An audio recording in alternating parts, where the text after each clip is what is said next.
Guys, I caught a queen ant in my car with a water bottle.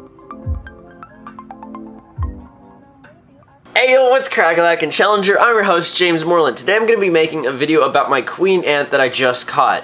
So this is different from my channel. Usually I only make videos about fish in my aquariums, in my fish room, but I kind of want to spice it up a little bit and add a cool new animal or new colony to our fish room, and something different that's going to be pretty awesome. So I'm just gonna show you guys. This is my test tube setup, and in here I have one queen ant. So guys, I am super excited. I'm going to cover the little test tube setup with my hands so it's darker, but I am super excited. So basically, for those of you that do not know how to keep ants, I'm going to be going through an entire series about this on this channel. About a year ago, I actually had a separate YouTube channel. I uploaded one video there where I got an ant farm, and I got harvester ants, and that was before I even kept any fish. And I got harvester ants, and they were really, really cool. I did not have a queen because you can't ship queens. It's illegal in the United States. So I did get some harvester ants, and they were so cool to look at, so cool to watch them move, and it was awesome going back every single day checking their progress.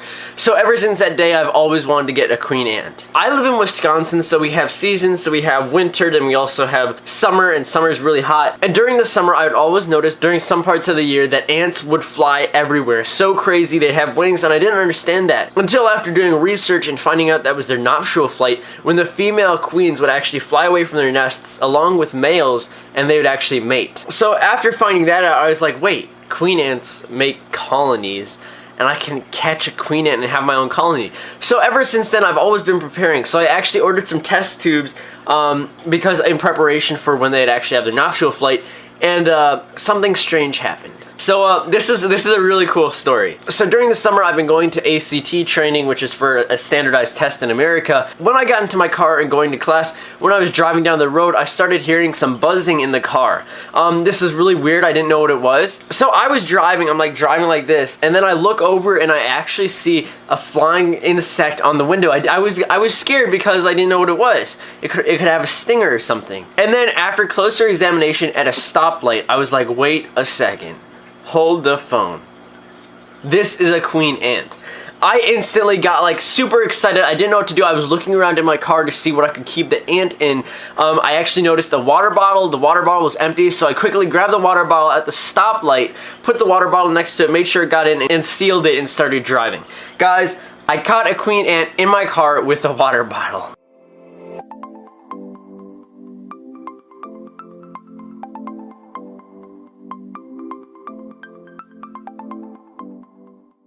And like during my entire day of class, I had the bottle with me, and I was just super excited. This has so many possibilities, so much potential, so I was super excited. Thankfully, the test tubes arrived the next day, so I actually put them in. Ironically, I already ordered them. I put this on my Instagram too. A lot of people said I should make videos about this, so yeah. And the main way I knew that it was a female was because of the wings. Male ants actually do have wings, however, they look different. They look like wasps. An actual cool creator, Ants Canada, just had this happen, which was pretty awesome. And I watched their videos. I watched a couple other people's, like Ants Australia. So I've had this guy for a couple days. I didn't want to make a video on it until she started laying eggs, and she started to lay eggs. So ants are cool. They first lay eggs, which turns into larvae, and then the larva eventually turns into pupae, and then it eventually becomes either a male ant or a female ant, which is the workers. So this is really cool. I still have yet to identify the species that I have. I might email Ants Canada or Ants Australia or something trying to ask, but I did look on my native, my area, like the area around me that have ant species. One of the suggestions might have been a field ant.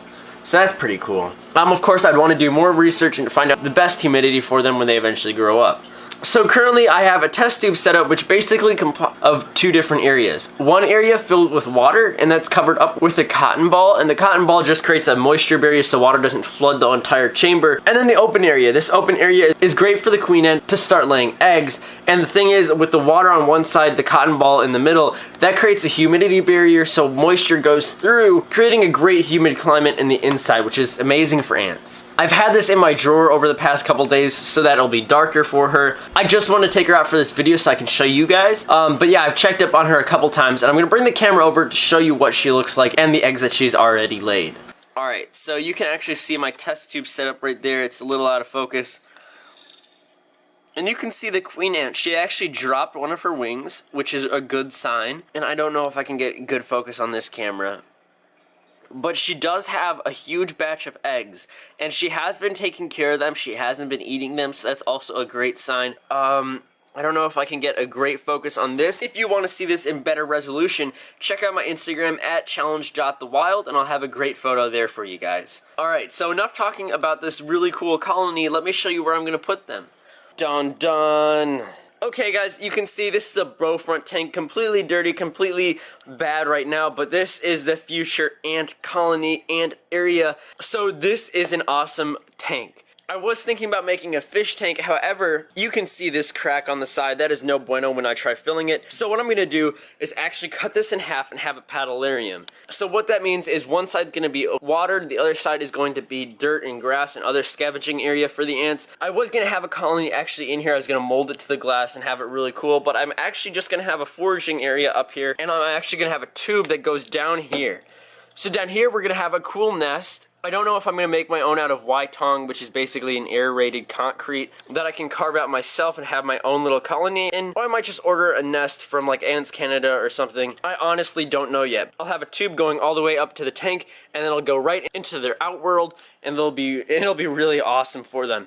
In here, I don't know if I'll have any fish, but that'll be really cool and something we can work on later. So I'm going to have a lot of plants in here from h2oplants.com, and you can actually check out h2oplants.com where I got some awesome fertilizer for my plants, and basically all the plants in my fish room are from H2O Plants. But if you use the code CHALLENGER20, you can get 10% off your order. They have some great plants, fast US deliveries, and just a really awesome company. Check them out right now down below. But one thing I also want to have is a living wall. So basically, I'm thinking about having a tube on the bottom of the aquarium and have water run up to the top, probably just over the water, and have like Java moss and like some other sort of plants that can be immersed and have like live out of the water, and just have them drain down it and then back into the water. That'd be a great natural filtration, and also it would just look really awesome. The ants could climb it up. I am gonna have to make a barrier up here, probably just with rubbing alcohol and baby powder so they can't get through. But again, I do need to scrub this entire tank, remove everything, start aquascaping it. But I just wanted to give you a future plan for my ant farm and everything I'm going to be doing. There's my dwarf gourami,